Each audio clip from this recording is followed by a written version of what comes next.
I never imagined the day my son's phone would betray me, but there it was, glowing in the dim light of the repair shop. A barrage of withdrawal notifications from my bank account. Thousands of dollars vanished, drained without my permission. The shock hit me like a cold punch to the chest. Today, I'm going to tell you something I never thought I would share. And if for even a second this feels familiar, I only ask that you like this video and subscribe. It will help me keep opening my heart.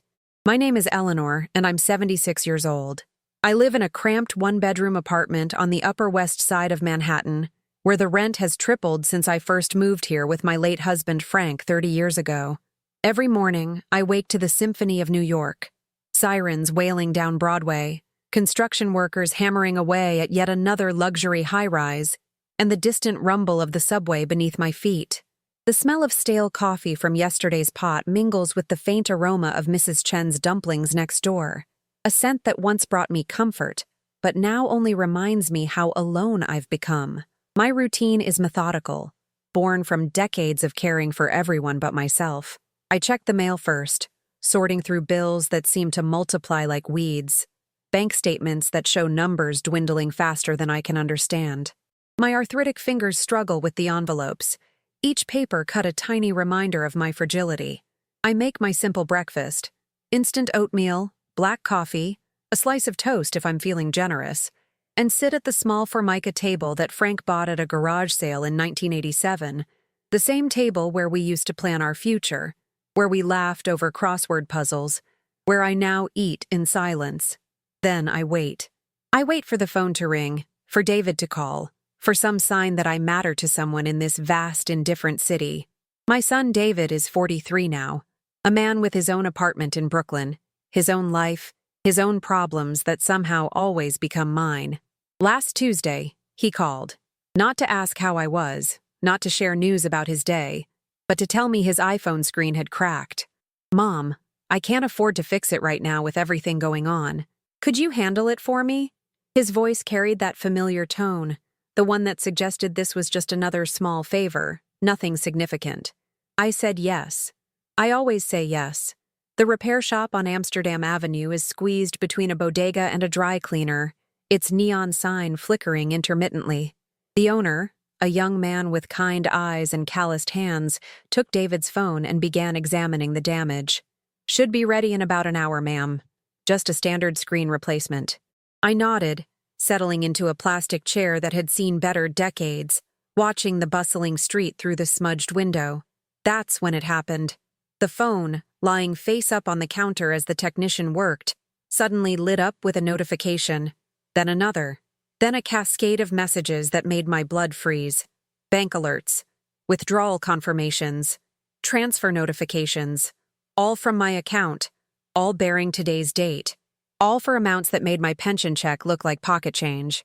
$500 withdrawn at 9:23 a.m., $800 at 11:15, $1,200 at 2:47 p.m. yesterday. The numbers blurred together as my vision clouded with tears I refused to let fall in public. My savings, the money I'd carefully hoarded from my Social Security, the modest inheritance from Frank's life insurance, the dollars I'd counted and recounted to make sure they'd last until the end, were disappearing into David's accounts with the casual efficiency of a slow hemorrhage. My hands shook as I gripped the worn handles of my purse. Inside, tucked between expired coupons and a faded photo of Frank and me on our wedding day, was my last bank statement. I'd balanced it just 3 days ago, proud that I'd managed to save an extra $50 that month. Now, staring at David's phone screen, I realized that while I was celebrating my small financial victory, my own son was systematically draining everything I had worked for. The repair technician glanced at me with concern. "Ma'am, are you all right? You look pale." I wanted to tell him. I wanted to scream that my own blood was bleeding me dry, that the child I'd raised with love and sacrifice was treating me like a personal ATM. Instead, I whispered, "I'm fine," because admitting the truth would make it too real. But it was real, painfully, devastatingly real. I stumbled home through the crowded streets, my mind racing faster than the yellow cabs honking around me. How long had this been going on? How much had he taken? How had he gotten access to my accounts? The questions multiplied like cancer cells, each one more horrifying than the last. Back in my apartment, I sat on the threadbare couch that Frank and I had bought when we were young and optimistic, when we believed that family meant protection and love meant security. Now, surrounded by the accumulated artifacts of a lifetime, the china set we never used, the photo albums filled with birthdays and graduations and holidays that felt like they belonged to someone else's life, I began to understand the depth of my betrayal. I've given my family everything, everything. This isn't hyperbole or the melodrama of an aging woman seeking sympathy. This is the cold mathematical truth of a life spent in service to people who have forgotten that service requires gratitude. When David was born in 1980, I was 33 and working as a seamstress in the garment district. Frank drove a cab 6 days a week, and together we earned just enough to afford the small apartment in Queens where we raised our boy.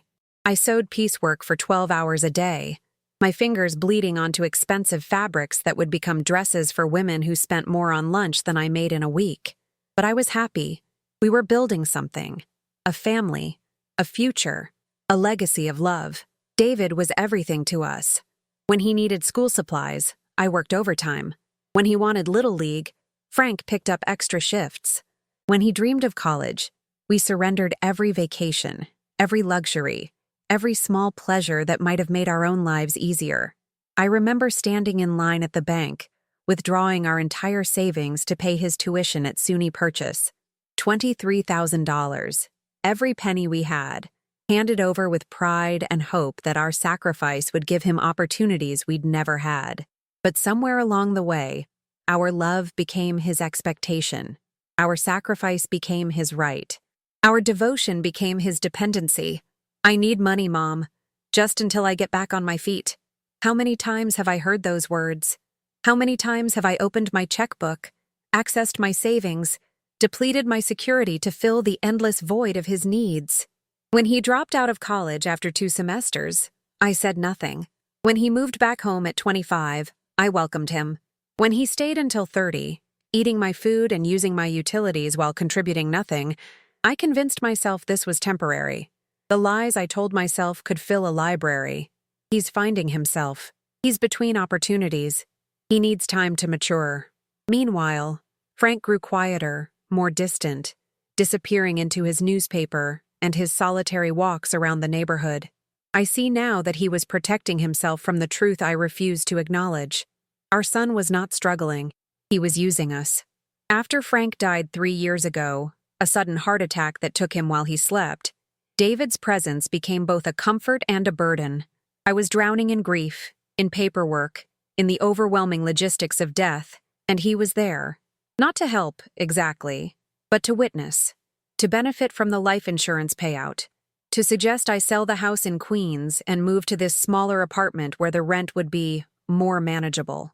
Mom, you don't need all that space anymore, he'd said, standing in our living room where he'd learned to walk, where we'd celebrated his birthdays, where Frank had taught him to play chess. The money from this sale could really help both of us out. Both of us. Even in my grief, those words should have been a warning. I sold the house. 40 years of memories, of mortgage payments, of the garden where I'd grown tomatoes and Frank had built a swing set, reduced to a check that would help both of us. David helped me move to Manhattan, which was generous of him, I thought. He helped me open new bank accounts, which was practical, I believed. He helped me set up online banking, which was modern and convenient, I trusted. He helped himself to everything. The revelation in the repair shop was just the surface. That evening, I spread my bank statements across the kitchen table like tarot cards revealing a terrible future. The pattern was there, had always been there, if I'd been brave enough to look. Small withdrawals at first. 50 here, 100 there. Amounts small enough to be oversight or emergency, but they'd grown bolder, more frequent, more substantial. I traced the progression with my finger, month by month, watching my financial security evaporate like steam. The money from Frank's life insurance? Gone. The profit from selling our home? Vanished. The savings I'd accumulated over decades of careful budgeting? Drained. And David had done it all with the casual efficiency of someone who believed he was entitled to every dollar. My daughter Sarah lives in Phoenix with her family. We talk maybe once a month. conversations filled with the polite distance of people who share DNA but little else. When David was the golden child who needed our support, Sarah was the responsible one who could take care of herself. The irony would be funny if it weren't so tragic. I gave everything to the child who gave nothing back, while taking for granted the child who asked for nothing. But that night, overwhelmed by the magnitude of David's theft, because that's what it was, theft, regardless of the biology we shared, I called Sarah. "Mom, it's late there. Is everything okay?" Her voice carried the exhaustion of a mother dealing with her own children, her own responsibilities. I tried to explain. The words came out in fragments, punctuated by tears and the sound of sirens from the street below. "David has been taking money from my accounts, thousands of dollars. I don't know how long it's been going on." The silence stretched across 2,000 miles. "Mom," she said finally, her voice carefully controlled, "are you sure? Maybe there's a mistake." Even she couldn't immediately believe that her brother was capable of such betrayal. Or maybe she just couldn't believe I'd been foolish enough to let it happen. But I know what I saw. I know what those bank statements revealed. I know the sick feeling in my stomach that tells me this betrayal runs deeper than money. It cuts to the core of what I believed about my family, my worth, my place in the world. The next morning, David came to visit. He does this sometimes, appearing at my door with coffee and bagels, playing the role of the dutiful son. Today, he looked exactly as he always does, slightly rumpled, perpetually tired, carrying the weight of disappointments that are always someone else's fault. "Hey, Mom, how's the phone repair going?" His smile was easy, practiced, the same smile he'd used as a child when he'd broken something and hoped I wouldn't notice. I set his phone on the table between us.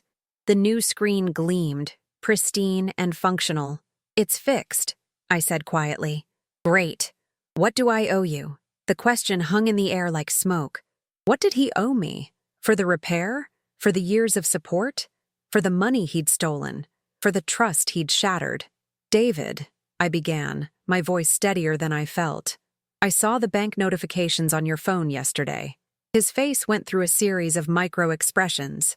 Surprise, calculation, preparation for denial. "What notifications?" "The withdrawal alerts. From my accounts. Thousands of dollars, David. Money you took without asking, without telling me, without any discussion about whether I could afford it." He leaned back in his chair, and I saw him deciding which version of the truth to offer me. "Mom, I can explain. Things have been really tough lately. I lost that freelance contract, and my rent got raised, and I've been meaning to talk to you about a loan, but I knew you'd worry about me." A loan. As if the money he'd already taken was somehow different from the money he was acknowledging taking.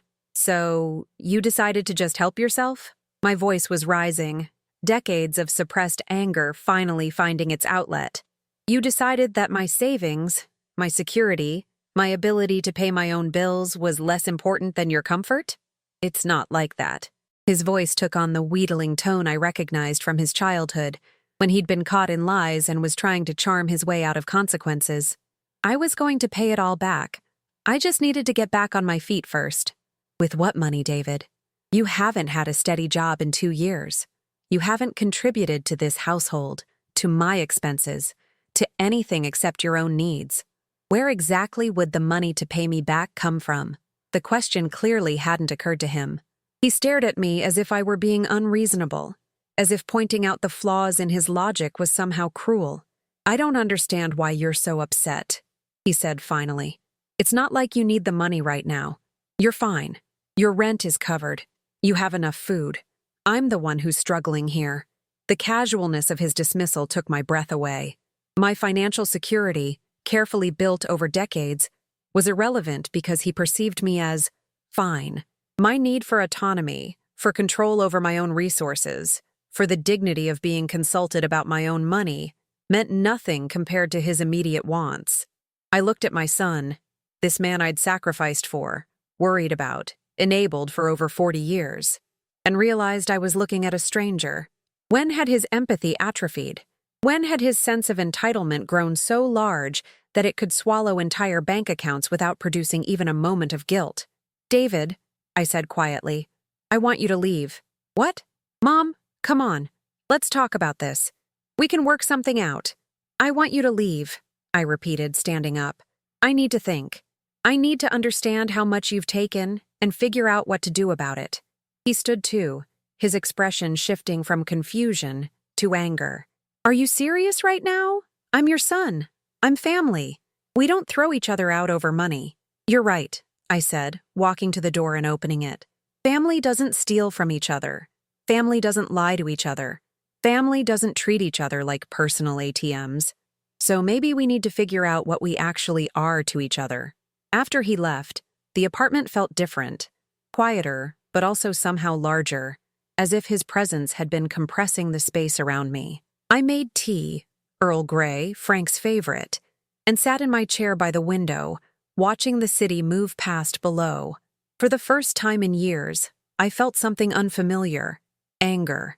Not the brief frustration that comes and goes, but deep, sustained anger that reached into corners of my heart I'd kept carefully sealed. I was angry at David for his theft, his lies, his casual dismissal of my feelings.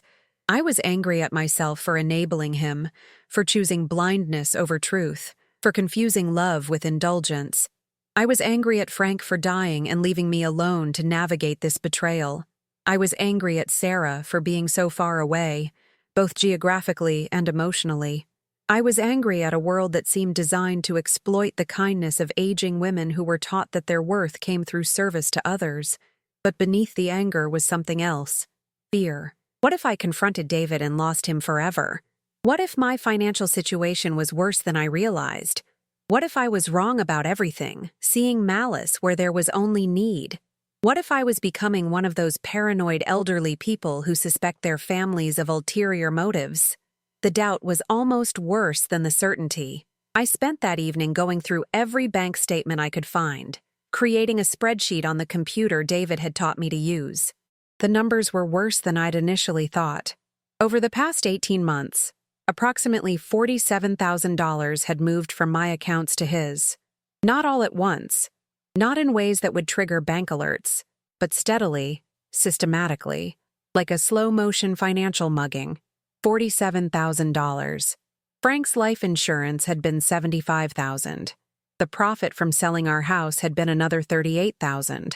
In less than 2 years, David had consumed nearly half of everything Frank and I had accumulated in our entire married life. I was still staring at the numbers when my phone rang. David's name appeared on the screen, and for a moment, I felt the old reflex to answer, to smooth things over, to find a way to make this all okay.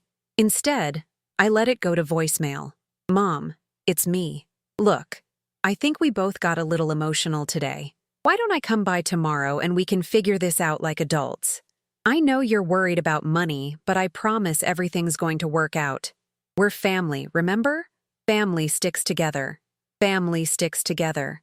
The phrase that had been used to justify every sacrifice, every compromise, every moment when my needs became secondary to everyone else's wants. Family sticks together, so I worked extra hours to pay for his college. Family sticks together, so I said nothing when he moved back home at 30. Family sticks together, so I co-signed loans I couldn't afford if he defaulted. Family sticks together, so I gave him access to my accounts, for emergencies. But did family stick together when one member was systematically stealing from another? Did family stick together when one person's comfort came at the expense of another's security? Did family stick together when the sticking was only going one direction? I didn't call him back. The next few days passed in a strange suspension. I went through my normal routines: grocery shopping at the small market on Columbus, attending my weekly appointment at the senior center, picking up my medications from the pharmacy where the young man behind the counter always asked if I was having a good day. But everything felt different, as if I were playing a role in a play I no longer understood. At the senior center, I sat with a group of women my age, all of us navigating the complexities of aging in an expensive city with fixed incomes. We played cards and shared stories, but I found myself studying their faces, wondering if any of them were dealing with similar betrayals. Mrs. Rodriguez mentioned that her grandson had been helping her with her computer, but she couldn't figure out why her cable bill had gotten so high. Mrs. Patterson said her daughter-in-law had offered to help with her online banking, But now she was having trouble accessing her accounts. Were these innocent misunderstandings, or was I part of a hidden epidemic of financial elder abuse? The thought was both terrifying and oddly comforting. Terrifying because it suggested the problem was larger than my personal failure. Comforting because it meant I wasn't alone in my victimization. On Thursday, David showed up at my door without calling. He looked haggard, wearing the same clothes I'd seen him in earlier that week. "Mom, we need to talk." I let him in, but I didn't offer him coffee or cookies or any of the small, hospitable gestures that had always been automatic. We sat across from each other at the kitchen table, the same table where he'd done his homework as a child, where I'd helped him with college applications, where I'd celebrated his rare job offers and consoled him through his frequent disappointments. "I've been thinking about what you said," he began, "and you're right to be upset. I should have talked to you about the money before I used it. I should have asked permission. Used it. Not stolen it, not taken it without consent. Used it as if my bank account were a communal resource he'd simply accessed without proper etiquette."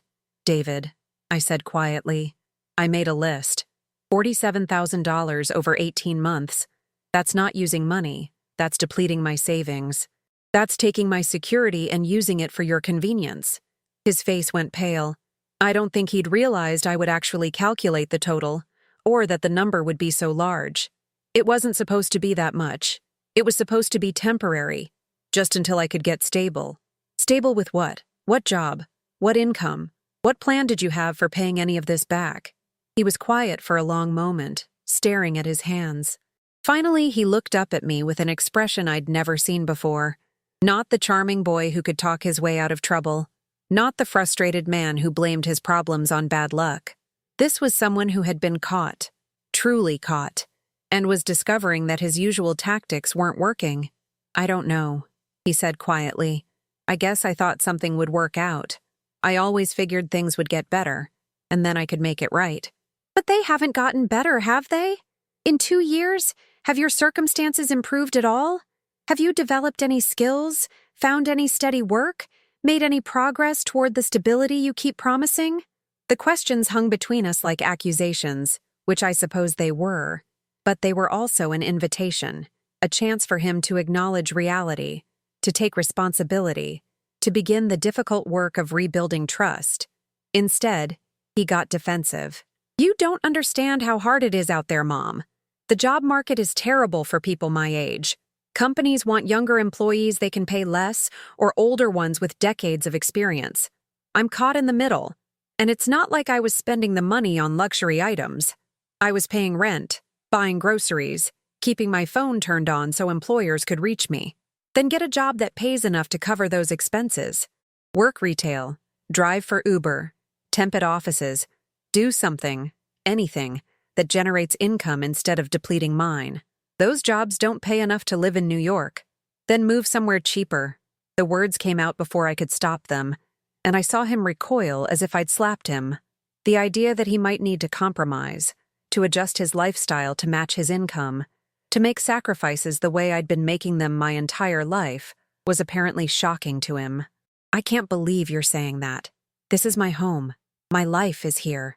"Your life is here because I'm subsidizing it," I said, feeling the truth of the words even as they tore at something inside me. "Without my money, your life here doesn't exist.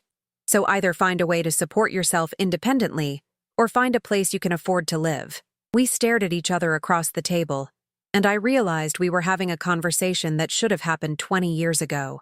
The conversation where I stopped enabling his helplessness and started requiring his accountability. The conversation where I chose my own financial security over his comfort. The conversation where I acted like a parent instead of a victim. "Fine," he said, standing up. "I can see this is how you want to do this. I'll figure something out. But don't expect me to come running when you need help, Mom. Don't expect me to be there when you're old and sick and need someone to take care of you." The threat was designed to terrify me, and it did. This was the fear that had kept me compliant for years. The fear that setting boundaries would result in abandonment, that choosing myself would mean dying alone. But something had changed in me over the past week, some fundamental shift in how I understood my own worth. "David," I said quietly, "you haven't been taking care of me. you've been taking from me. So, threatening to continue not taking care of me isn't exactly the devastating consequence you think it is." He left without another word, slamming the door hard enough to rattle the windows. I sat in the sudden silence, shaking not from fear, but from adrenaline. I had stood up for myself. I had chosen my own needs over his wants. I had said the things I'd been thinking for years but had been too afraid to voice. And the world hadn't ended. Over the next several days, David tried different approaches. He called with apologies that felt rehearsed, showed up with flowers and promises to do better, sent text messages that alternated between guilt and anger. But something fundamental had shifted in me.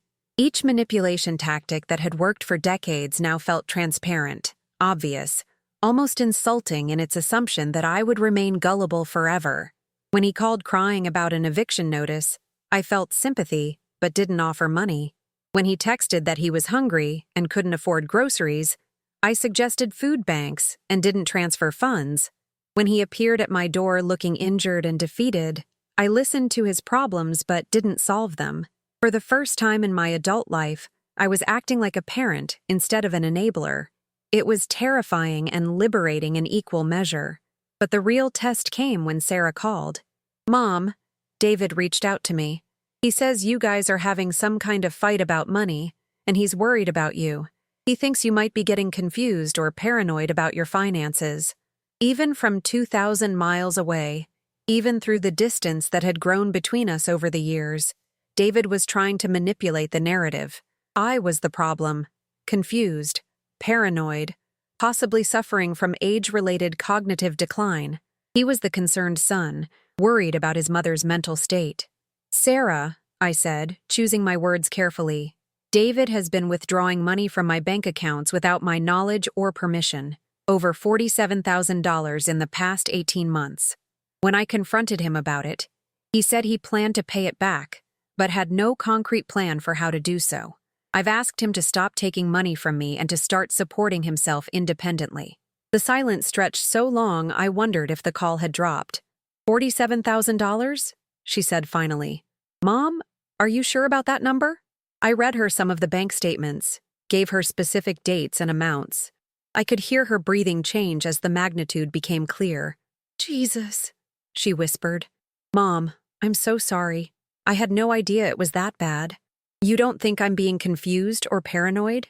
"No, I think you're being incredibly patient. If someone had stolen $47,000 from me, confused and paranoid would be the least of their problems." For the first time since the revelation in the repair shop, I felt validated. Someone else could see the situation clearly, could recognize theft as theft instead of explaining it away as family obligation or temporary need. "What are you going to do?" Sarah asked. "I don't know," I admitted. "I've never been in a situation like this before. Part of me wants to call the police, but he's my son. Part of me wants to pretend it never happened, but I can't afford to lose any more money. Part of me thinks I should give him one more chance to make it right, but I don't believe he will." "Mom," Sarah said gently, "what would you tell me to do if this were happening to me?" The question stopped me short. What would I tell Sarah if her brother or her husband or anyone else was stealing from her? Would I suggest she give them another chance? Would I recommend she prioritize family harmony over her own financial security? "I'd tell you to protect yourself," I said quietly. "I'd tell you to stop the theft immediately and worry about repairing the relationship afterward. Then maybe you should take your own advice." After hanging up with Sarah, I sat in my chair by the window and watched the sunset over Manhattan. The city was beautiful from this angle, all golden light and shadows, the harsh realities obscured by distance and perspective. I thought about Frank, about the life we'd built together, about the dreams we'd had for our children and grandchildren. Frank had been dead for 3 years, but I could still hear his voice in my head. He'd been a practical man, skeptical of grand gestures, but committed to fairness. "Ellie," he'd say when I was dithering over a decision, "what's the right thing to do? Not the easy thing, not the thing that makes everyone happy, but the right thing." The right thing was to protect my financial security. The right thing was to require accountability from my adult children. The right thing was to stop enabling behavior that was harmful to both David and myself. The right thing was going to be incredibly difficult. The next morning, I did something I'd never done before. I made an appointment with a financial advisor. The bank recommended someone who specialized in working with seniors, a woman named Janet Mitchell who had an office near Lincoln Center. I took the subway there, carrying a folder full of bank statements and financial documents that told the story of my recent exploitation. Janet was probably Sarah's age, professional but warm, with the kind of competent energy that made me feel hopeful about solving problems.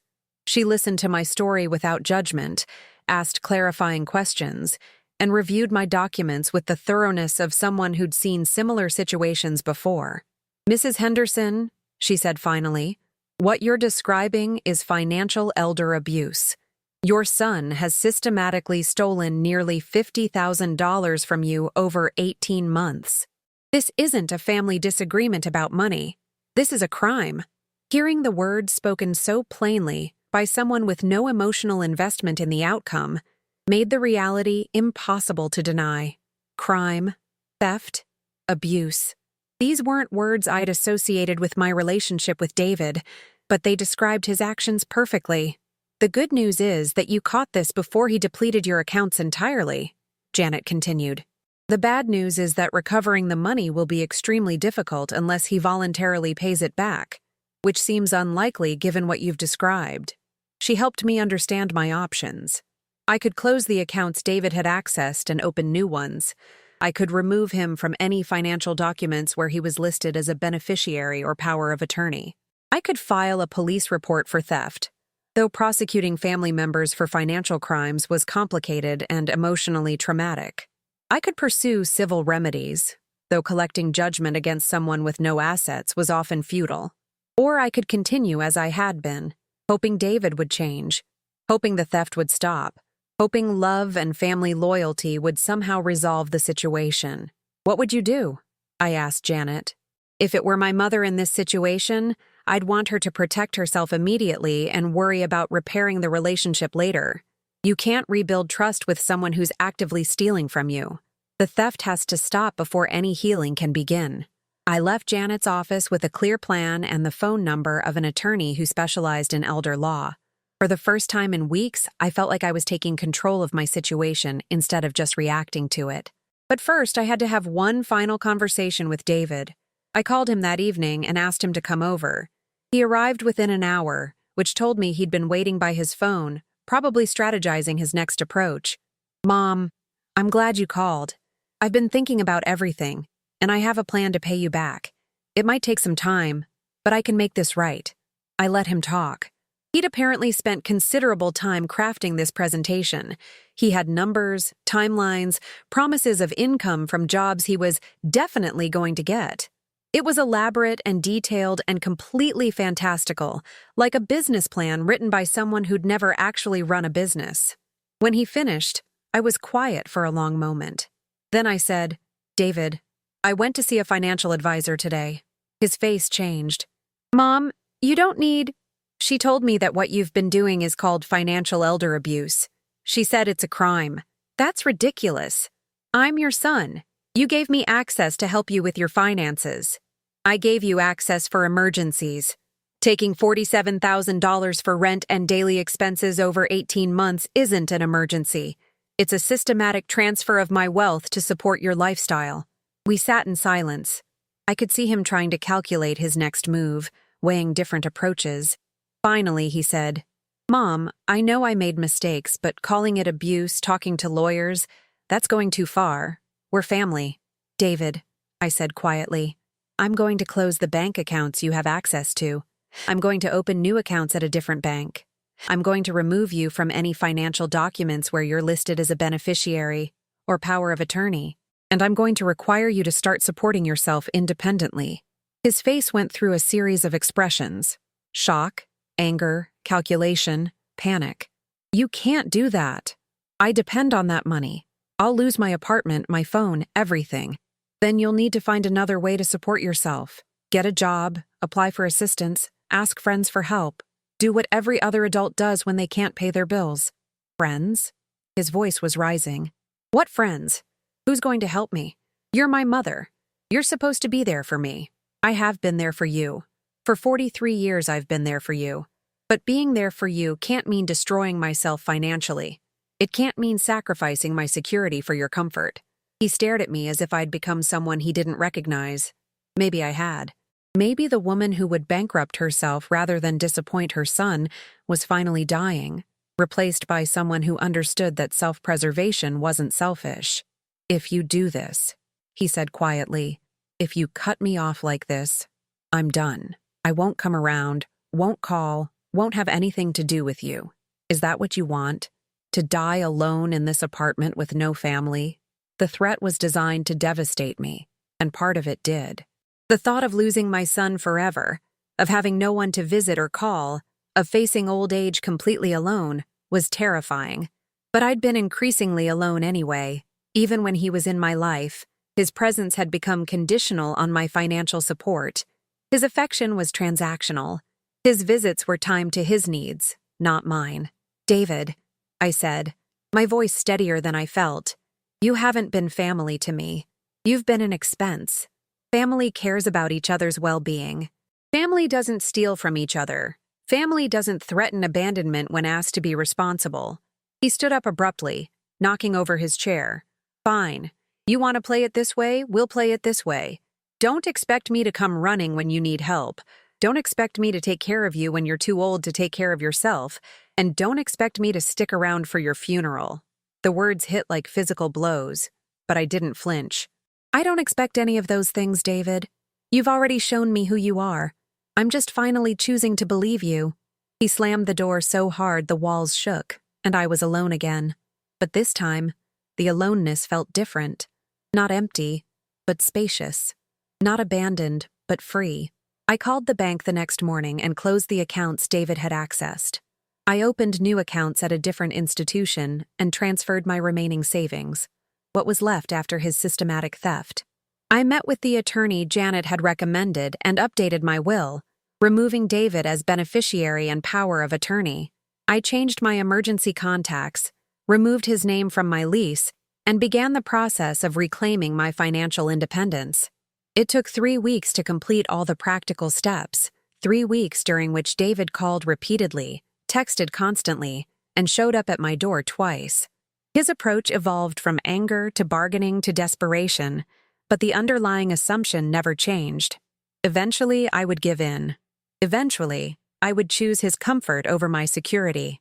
Eventually, I would return to being the mother who said yes to everything and no to nothing.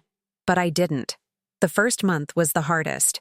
I kept expecting to feel relief, satisfaction, the peace that comes from doing the right thing. Instead, I felt grief. Grief for the son I'd thought I had, grief for the relationship I'd believed we shared, grief for the family I'd imagined we were. I'd lost my illusions, and even when illusions are harmful, their absence leaves a painful void. I also faced practical challenges. David had been helping me with technology, with heavy lifting, with small repairs around the apartment. Now I had to learn to do these things myself or find other sources of help. I discovered services for seniors that I'd never known existed. I met neighbors I'd lived near for years, but had never really talked to. I joined a support group for people dealing with financial exploitation by family members, and learned that my story was disturbingly common. Ruth Martinez lived across the hall and had been watching my situation with the quiet concern of someone who'd experienced her own family betrayals. She started checking on me daily, bringing soup when I was sick, helping me figure out my new smartphone when I couldn't reach David for technical support. She was 74, a retired nurse whose own children lived across the country and called maybe once a month. "You did the right thing," she told me one evening as we sat in my apartment drinking tea. "It's hard, but you did the right thing. A mother's job is to raise children who can take care of themselves, not to be a permanent safety net for people who refuse to grow up." Ruth became my closest friend, the family I'd chosen rather than inherited. We went to movies together, shared meals, talked about our children and grandchildren with the complicated mixture of love and disappointment that comes with decades of relationship. She understood the grief that comes from loving people who don't know how to love you back. But the real test came 4 months after I'd closed David's access to my accounts. I was walking home from the grocery store when I saw him sitting on the steps of my building. He looked terrible, thin, unshaven, wearing clothes that needed washing. My first instinct was to invite him up, to feed him, to ask what I could do to help. The maternal programming of 40 years doesn't disappear overnight. Instead, I sat down next to him on the steps. "Hi, David." "Hi, Mom." His voice was quiet, deflated. "I've been waiting for you." "How long?" "About 2 hours. I wasn't sure if you'd talk to me." We sat in silence, watching people walk past on the busy sidewalk. Finally, he said, "I got evicted." I didn't ask about his plans or offer solutions. I just listened. "I've been staying with friends, but that's not working out. I applied for some jobs, but nobody's hiring. I went to social services, but there's a waiting list for everything. I don't know what to do."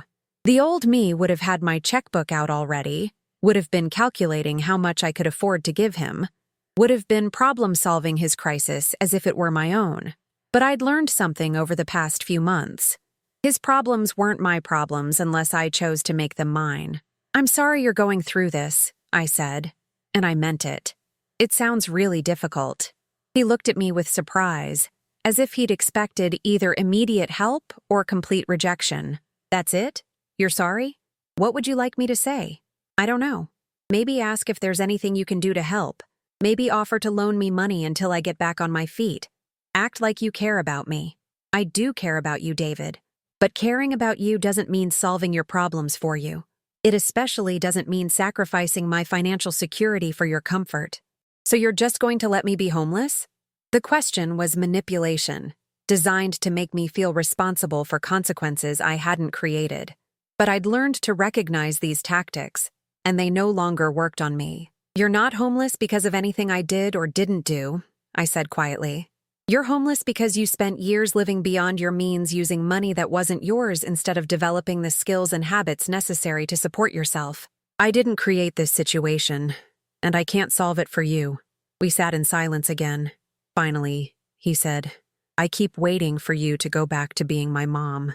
The words hurt because they revealed how shallow his understanding of our relationship had been. I'd always been his mom. What I'd stopped being was his enabler, his financial safety net, his solution to problems he should have been solving himself. "I am your mom," I said. "That's why I'm not going to keep rescuing you from situations you get yourself into. That's why I'm not going to keep preventing you from learning how to take care of yourself." He stood up then, brushing dust off his jeans. "This isn't how families are supposed to work." "You're right," I said. "Families are supposed to support each other, not exploit each other. They're supposed to care about everyone's well-being, not just take from whoever is willing to give. They're supposed to be based on love and respect, not financial transactions." He walked away without saying goodbye, and I watched him disappear around the corner. I felt sad, but I also felt something I'd never experienced before: pride. Pride in choosing difficult truth over comfortable lies. Pride in protecting my own well-being. Pride in refusing to enable behavior that was harmful to both of us. I never saw David again. I heard about him occasionally through mutual acquaintances. He'd found work eventually. Nothing glamorous, but steady employment that allowed him to rent a small apartment in Queens. He'd stopped asking people about me, stopped trying to manipulate his way back into my financial good graces. From what I could gather, he was learning to live within his means, possibly for the first time in his adult life. I hoped he was growing, learning, developing the resilience and self-reliance that I should have required of him decades earlier. I hoped he was discovering that supporting himself was more satisfying than being supported by others. I hoped he sometimes thought about our relationship and understood why I'd made the choices I'd made. But I didn't reach out to him, and he didn't contact me. Some bridges, once burned, can't be rebuilt. Some relationships, once poisoned by exploitation, can't be restored to health. Some love, once it becomes conditional on financial support, stops being love at all. A year after our final conversation on the building steps, I did something I'd dreamed about for decades. I took a trip, not anywhere exotic or expensive, just a week in Savannah, Georgia, staying in a small bed and breakfast and wandering through the historic district. I ate in restaurants without checking the prices first, bought a watercolor painting from a street artist, sat in Forsyth Park and read novels without thinking about anyone's needs but my own. It was the first vacation I'd taken since my honeymoon 48 years earlier. The first time I'd spent money on pure pleasure without guilt or anxiety about what others might need. The first time I'd made decisions based entirely on what would make me happy. I called Sarah from my hotel room one evening, watching the sunset over the Savannah River. Our relationship had improved dramatically since David was no longer the central drama in both our lives. She'd visited me twice, and we talked every few weeks. Real conversations about books and politics and memories, not just logistics and crises. "How's your trip, Mom?" she asked, and I could hear genuine interest in her voice, not the dutiful concern that had characterized so many of our previous interactions. "It's wonderful," I said, meaning it. I had shrimp and grits for lunch, toured a mansion that belonged to a cotton merchant, bought postcards I'll probably never send. "I feel like a person instead of just somebody's mother or somebody's caretaker." "You sound different," Sarah said. "Happier. Lighter. I feel lighter. It's amazing how much energy it takes to worry about other people's problems all the time." I didn't realize how exhausted I was until I stopped. We talked for an hour about my trip, her kids, the books we were reading, the changes in our neighborhood. When we hung up, I realized this was what family relationships were supposed to feel like: reciprocal, respectful, based on genuine affection rather than obligation or need. I returned to New York with a new perspective on my life. My apartment looked smaller but cozier. My neighborhood felt more like home than ever before. I'd missed Ruth, missed my weekly card games at the senior center, missed the familiar rhythms of my chosen life. But I'd also proven something to myself. I was capable of independence, of joy, of making decisions based on my own wants and needs. I was more than just a mother, more than just a source of financial support, more than just someone whose value came from what I could provide to others. I was a person worthy of respect, dignity, and love, not because of what I gave, but because of who I was. The second year after cutting off David's access to my money was even better than the first. I joined a book club at the local library, started taking a watercolor painting class, became a volunteer at a literacy program for adult learners. I made friends who knew me as Eleanor, not as David's mother or Frank's widow, but as myself. My financial situation stabilized and even improved. Without the constant drain of David's needs, I was able to rebuild some of my savings, invest in a small portfolio that generated modest income, and plan for my future with confidence rather than fear. I wasn't wealthy, but I was secure, and security felt like luxury after years of financial anxiety. I also started therapy, something I'd never considered during my marriage or early widowhood. My therapist, Dr. Williams, helped me understand the patterns that had made me vulnerable to exploitation, the childhood messages that had taught me to equate love with sacrifice, the fear of abandonment that had made me tolerate intolerable behavior. "You spent 60 years learning to be a victim," she told me during one of our sessions.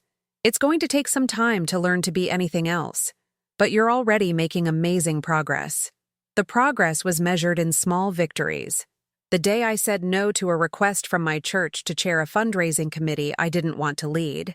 The afternoon I hung up on a telemarketer instead of listening politely to his entire pitch. The evening I chose to stay home and read instead of visiting a neighbor who wanted to complain about her apartment management for the third time that week. Each boundary I set, each priority I claimed, each time I chose my own well-being over someone else's convenience, I became a little more myself and a little less the woman who'd been defined entirely by her willingness to serve others. But I still thought about David, not with the desperate worry that had characterized our relationship for decades, but with a complicated mixture of love, sadness, and acceptance. I loved the child he'd been, grieved for the relationship we'd never had, and accepted that the man he'd become was beyond my ability to help or change. Sometimes I wondered if I'd been too harsh, too absolute in cutting him off. Other times I wondered if I'd been too lenient for too long, if earlier boundaries might have prevented the extensive damage to both our finances and our relationship. Mostly, though, I tried not to second-guess decisions that had been based on the best information and judgment I'd had at the time. Dr. Williams helped me understand that the guilt was normal, but not necessarily accurate. "You're feeling guilty because you were taught that a good mother always puts her children first," she explained.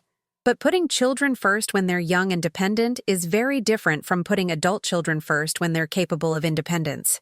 At some point, continuing to rescue becomes harmful to both the rescuer and the rescued. The third anniversary of Frank's death came and went with sadness, but not devastation. I missed him, would always miss him, but I'd built a life that felt meaningful and sustainable without him. I'd learned to be alone without being lonely, to be independent without being isolated. On that anniversary, I did something that would have been unimaginable 3 years earlier. I threw a dinner party.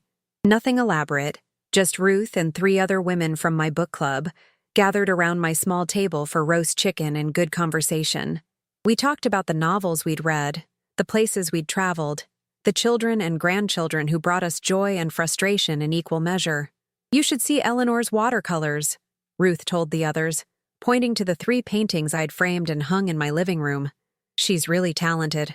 I felt a flush of pride that had nothing to do with anyone else's needs or problems. I was good at something that was purely mine, something I did for the joy of creating rather than the obligation of serving. After my guests left, I sat in my chair by the window and looked out at the city lights. 3 years ago, I'd been a woman defined entirely by her relationships to others.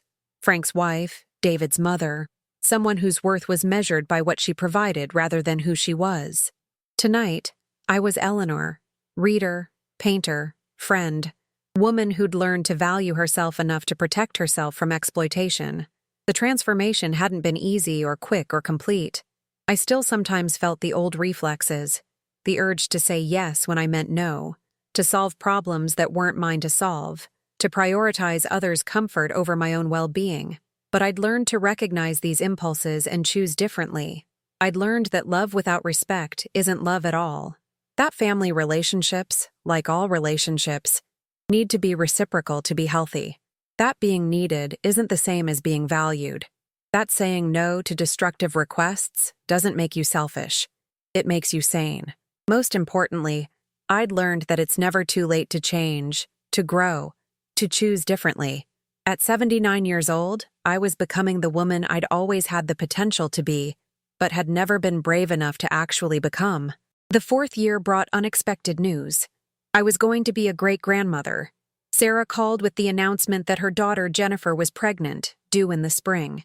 This would be my first great-grandchild, and the news filled me with a joy I hadn't expected. "I hope you'll be able to visit when the baby comes," Sarah said. "Jennifer is really excited about you meeting your great-grandchild." The invitation was simple, without hidden agendas or financial implications. Sarah wasn't asking me to fund anything, solve anything, or sacrifice anything. She was simply inviting me to participate in a family joy, to be included because I was valued, not because I was useful. I flew to Phoenix in April, 2 weeks after baby Emma was born. Holding her for the first time, this tiny person who represented the future, who carried forward the hopes and dreams of our family without the complications and disappointments that had marked previous generations, felt like a gift I'd never expected to receive. Jennifer was a good mother, attentive and calm, and her husband Michael was devoted to both her and the baby. Watching them together, I saw what family relationships could look like when they were based on love rather than need, partnership rather than exploitation, mutual support rather than one-sided sacrifice. "She's beautiful," I told Jennifer, meaning both the baby and the life she'd created for herself. "Thank you for coming, Grandma Great," Jennifer said with a smile. "It means so much to have you here." I stayed for a week, helping with small tasks, sharing stories about Sarah's childhood, marveling at how effortlessly this young family functioned without drama or crisis, or the constant undercurrent of financial anxiety that had characterized my own child-rearing years. On my last day, Sarah and I sat on her patio watching the desert sunset, the baby sleeping peacefully in my arms. "Are you happy, Mom?" Sarah asked quietly. I considered the question seriously. Was I happy? Not in the uncomplicated way I'd been happy as a young bride with dreams of perfect family life. Not in the desperate way I'd tried to be happy by making everyone else happy at my own expense. But in a deeper, more sustainable way. The happiness that comes from self-respect, from authentic relationships, from a life lived according to your own values rather than others' expectations. Yes, I said finally. I'm happy. Not perfect, not problem-free, but genuinely content with who I am and how I'm living. I'm glad, Sarah said. You deserve happiness, Mom. You always did. Flying back to New York, I reflected on how much had changed in the 4 years since David's phone had revealed his systematic theft of my savings. The money was gone forever, $47,000 I'd never recover. But in losing that money, I'd found something more valuable: myself. I'd learned that boundaries weren't selfish but necessary, that self-respect was a prerequisite for healthy relationships. That love meant wanting the best for someone, even when that meant allowing them to face the consequences of their choices.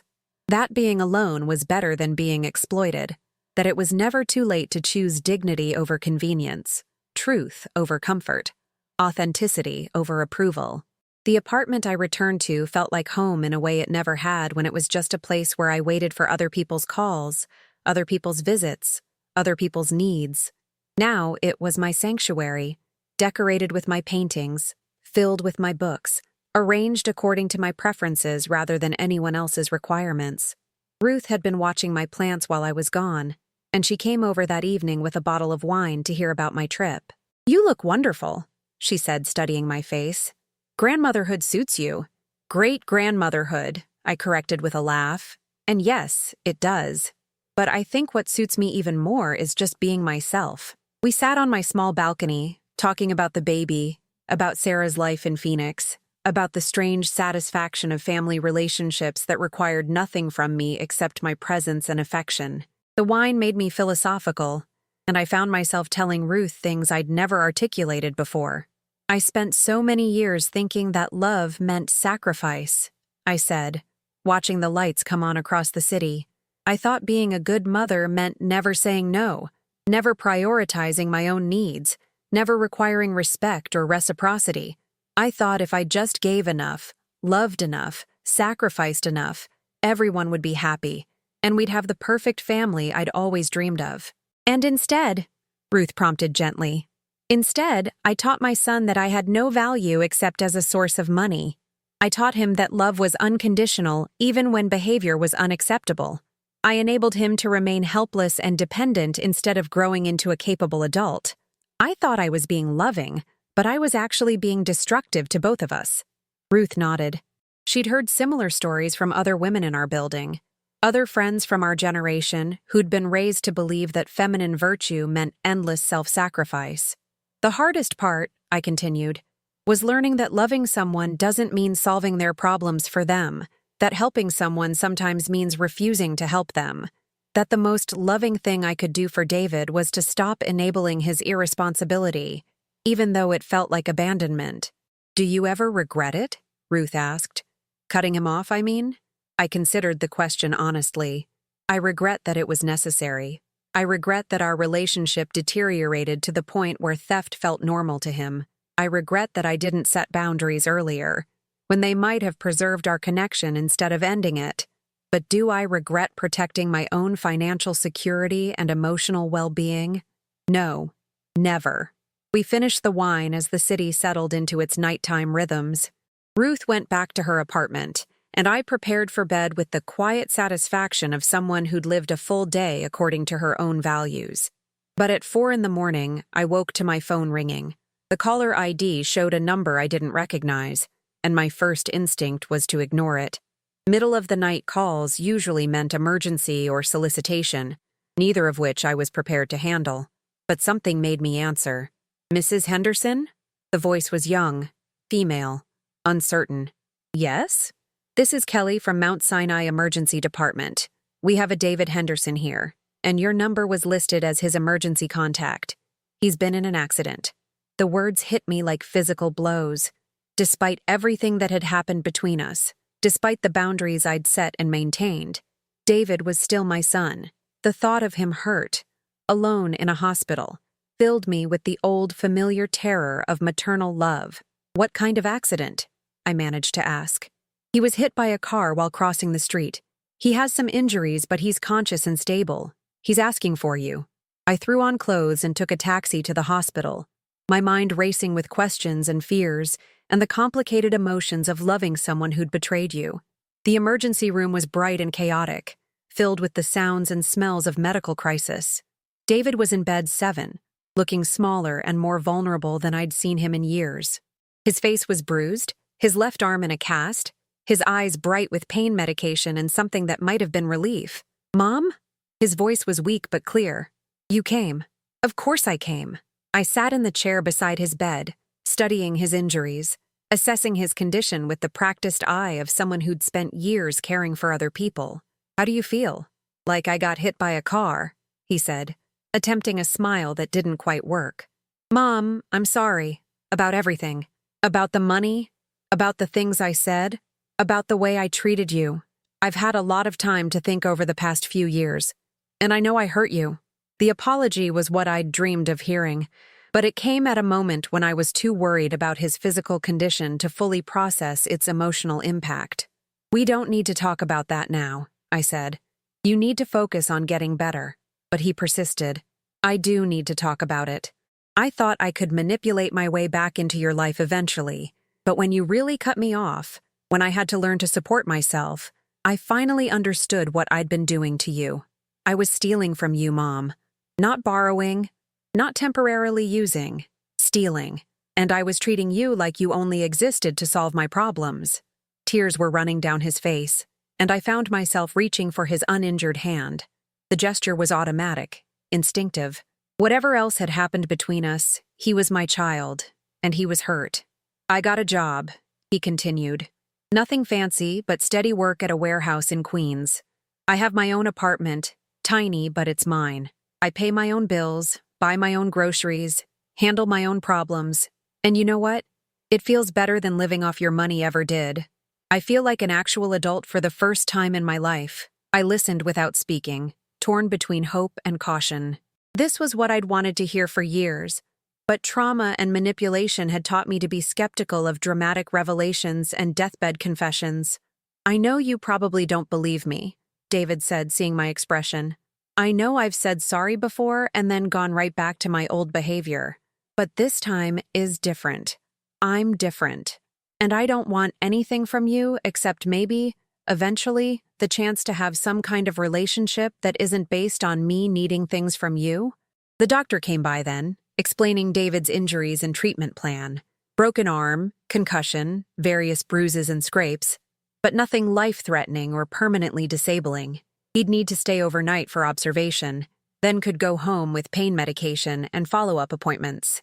"Is there someone who can help you for the next few days?" the doctor asked David. "You shouldn't be alone with a concussion, and you'll have limited mobility with that cast." David looked at me with an expression I couldn't quite read. Hope mixed with resignation. The look of someone who wanted to ask for help, but was preparing for refusal. I found myself at a crossroads I'd never expected to face. 4 years earlier, I would have automatically said yes, would have moved him back into my apartment, would have spent weeks caring for him without question or boundaries. Now, I understood that helping him recover from his injuries didn't have to mean returning to our old dysfunctional dynamic. "I can help you for a few days," I said carefully, "but in your apartment, not mine. And just until you're well enough to manage independently." Relief flooded his face. "Thank you, Mom. And I mean it. I'll pay you back for anything you spend helping me. I have money now. Not much, but enough to cover my own expenses."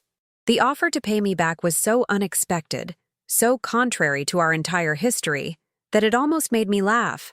But I could see he was serious, that this gesture of financial responsibility was important to him as evidence of his transformation. Over the next 5 days, I helped David recover from his accident. I bought groceries and cooked simple meals, helped him manage his pain medication, drove him to his follow-up appointment, assisted with basic tasks made difficult by his cast and lingering headaches. But this time was different. He thanked me for everything I did. He insisted on paying for the groceries. He apologized for the inconvenience. He asked about my life, my painting, my trip to see the new baby. He treated me like a person who was doing him a favor, not like a service provider who was simply fulfilling her function. Most importantly, he didn't ask for anything beyond what was necessary for his recovery. No requests for money. No suggestions that I extend my help indefinitely. No attempts to manipulate me into resuming our old patterns of interaction. On the sixth day, when he was steady on his feet and managing his daily activities independently, I prepared to go home. "Mom," he said as I was gathering my things, "I know I have no right to ask this, but would it be okay if I called you sometimes? Not for help or money or anything like that, just to talk. I'd like to try to have some kind of relationship with you if you're willing." I looked at my son, this man who'd caused me so much pain, who'd stolen my security and my trust, who'd treated me as a resource rather than a person. But I also saw someone who seemed genuinely changed, who'd learned hard lessons and was trying to apply them, who wanted connection without exploitation. "You can call me," I said finally. "But David, if you ever ask me for money again, if you ever try to manipulate me or treat me as anything other than a person deserving of respect, this ends permanently. I won't give you another chance after this one." He nodded seriously. "I understand. And Mom, I won't ask you for money. I promise. I never want to go back to being the person I was when I was dependent on you." I believed him. Not completely, not without reservation, but enough to be willing to see what kind of relationship we might be able to build on this foundation of mutual respect and clear boundaries. That was 2 years ago. David has kept his word. He calls me every few weeks, and we have conversations about books, about current events, about his work and my painting and the weather. He's never asked me for money or help or anything beyond my willingness to talk to him. He sends me cards on my birthday and Christmas, small gestures that acknowledge our relationship without presuming anything about my obligations. We'll never have the close, warm relationship I once dreamed of. Too much damage was done, too much trust was broken, too many years were spent in dysfunction for us to return to easy intimacy. But we have something that's perhaps more valuable. An honest relationship based on respect rather than need, boundaries rather than exploitation, choice rather than obligation. He's still working at the warehouse, still living in his small apartment, still supporting himself independently. He's dating someone now, a woman named Lisa, who has her own job and her own apartment and her own life. From what little he's told me, their relationship seems healthy, reciprocal, based on companionship rather than financial desperation. Sometimes I wonder what would have happened if I'd set boundaries earlier, if I'd required self-sufficiency from him decades ago, if I'd taught him as a child that love and money were separate things. Would we have avoided the crisis that destroyed our old relationship? Would he have learned responsibility without the trauma of complete cutoff? But I've learned not to spend too much time on regret. The past is what it was, shaped by the knowledge and courage I had at the time. The present is what matters now, who I am, how I'm living, what I'm choosing for my future. And my future looks bright. At 81, I'm healthier and happier than I was at 70. I have friends who value my company, hobbies that bring me joy, a relationship with my daughter and granddaughter and great-granddaughter that's based on love rather than obligation. I have enough money to feel secure, enough independence to feel free, enough self-respect to maintain appropriate boundaries in all my relationships. Most importantly, I've learned that it's never too late to change your life. It's never too late to stop being a victim and start being a person who makes choices based on their own well-being. It's never too late to demand respect, to set boundaries, to value yourself enough to protect yourself from exploitation. A few months ago, I was featured in a newsletter for seniors, talking about my watercolor painting and my volunteer work at the Literacy Center. The article described me as someone who'd discovered her true self in retirement.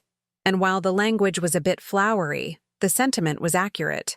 I had discovered myself, not the woman who existed to serve others, but Eleanor Henderson, individual human being with her own interests, needs, and worth. Sarah brought little Emma to visit last month. At 18 months old, she's walking and starting to talk, a tiny person with her own personality already emerging.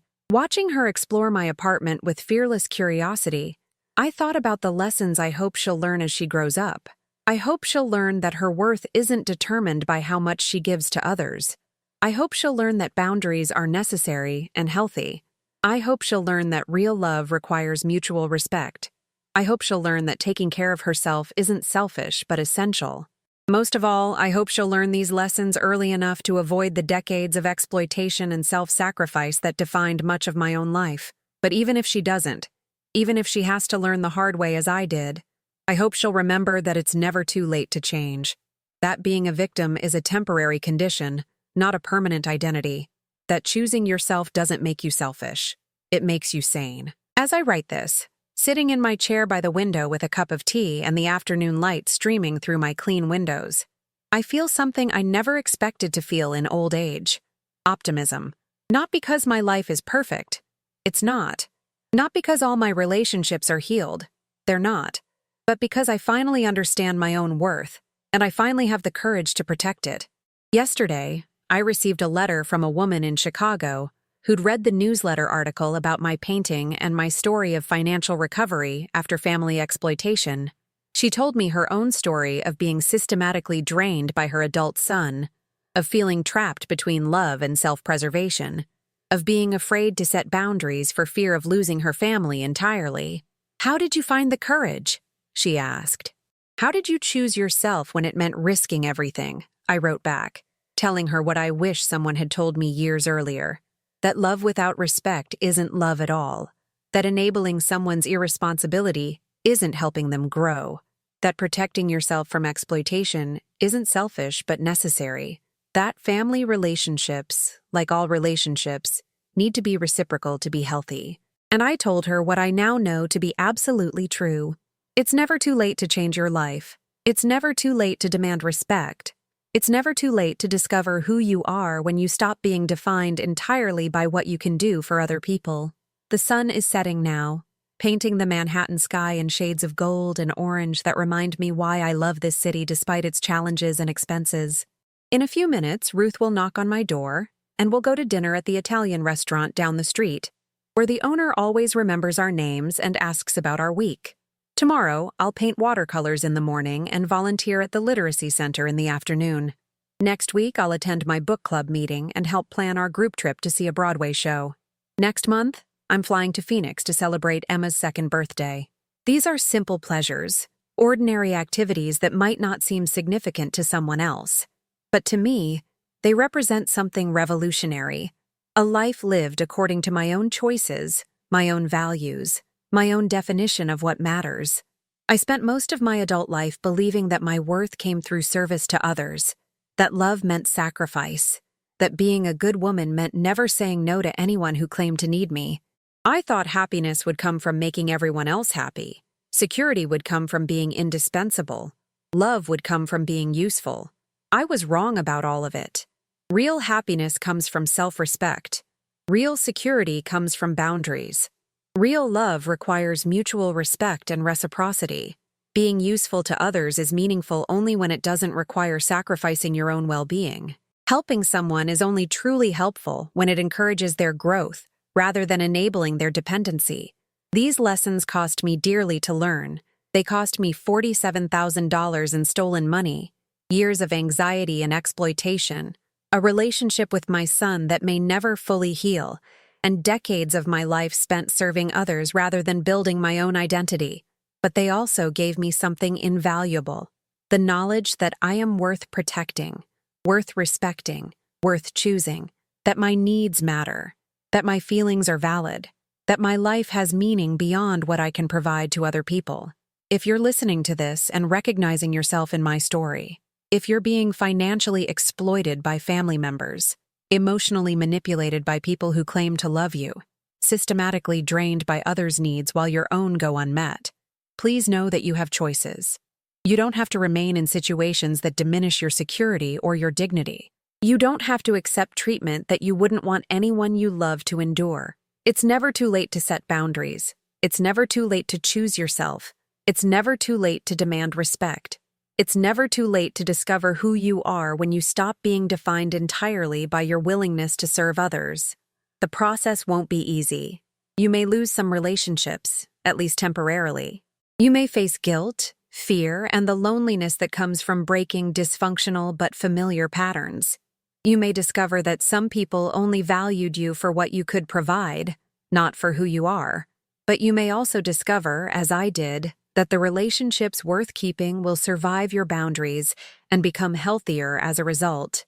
You may find that self-respect is more satisfying than others' approval. You may learn that being alone is better than being exploited. You may realize that your life has possibilities you never imagined when you were too busy solving everyone else's problems to pursue your own dreams. Most importantly, you may discover that you are enough, not because of what you do for others, not because of what you provide or sacrifice or enable, but simply because you exist. Because you are a human being, deserving of dignity, respect, and love that doesn't require constant payment in the form of service or money or self-sacrifice. Have you lived something similar to my story? Do you recognize yourself in the woman I used to be? Or perhaps in the woman I'm becoming? I would love to hear from you in the comments below. Your story matters. Your experience has value. And if sharing what I've learned helps even one person find the courage to choose themselves, to set boundaries, to demand respect, then perhaps the pain of my own journey will have served a purpose beyond my own healing. Please like this video if it resonated with you, and subscribe to my channel if you'd like to hear more stories of late-life transformation and recovery.